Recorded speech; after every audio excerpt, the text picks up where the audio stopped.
Hello, thanks for watching this video. Hopefully sustainability matters.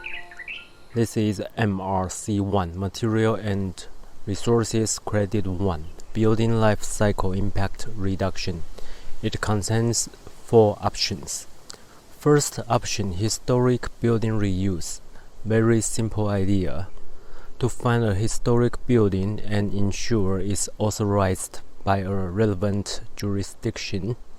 The detail is to find a historic building or a contributing building in a historic district, maintain its existing structure envelope and interior non-structural elements.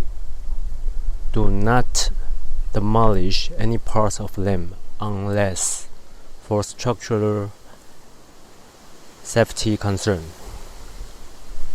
The building must be already or eligible to be listed in the local, state, or national register of historic places. 3 standards here. U.S. National Register of Historic Places, Programmatic Agreement with the State Historic Preservation Office, National Park Service.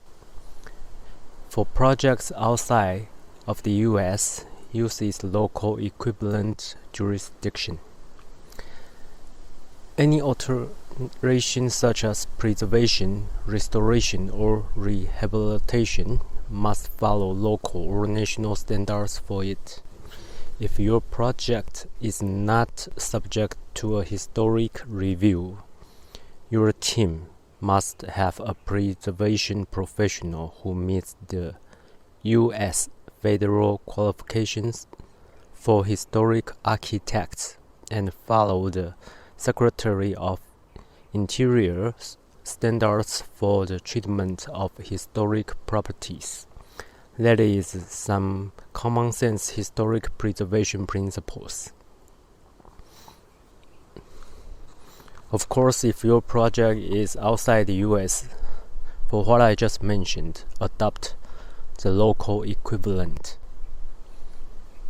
Option 2. Renovation of abandoned or blighted building. Maintain at least 50% by surface area of the existing building structure, enclosure, and interior structural elements that meet local criteria of abandoned or are considered blight. And you must renovate it to a state of productive occupancy.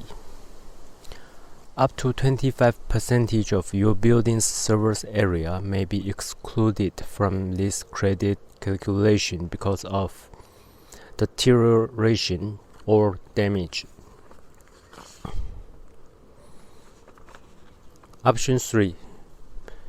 Building and material reuse. You must reuse of salvage building materials from either on-site or off-site as a percentage of the surface area, such as structural elements, enclosure materials, permanently installed interior elements. I just mentioned the salvage. Let me explain. It means discard or unused materials, but they still have market value and can be sold. That is salvage materials. And there is a table, 25%, 50, 75, and if you reach 95, you are eligible to apply the EP exemplary performance point. Furthermore, exclude from the calculation window assembles any hazardous materials such as asbestos. It may cause the lung cancer. And very important view here, material contributing towards to this credit may not apply to MR credit, material disclosure and optimization. If you follow my indication number to each credit, they are MRC2 to C4. Option 4. Whole building life cycle assessment. It should be a cradle-to-grave assessment. Let me put something on the screen for you to read. For new construction, either 100% or the portions of your building, conduct a life cycle assessment of project structure and enclosure that demonstrate a minimum 10% reduction compared with a baseline building.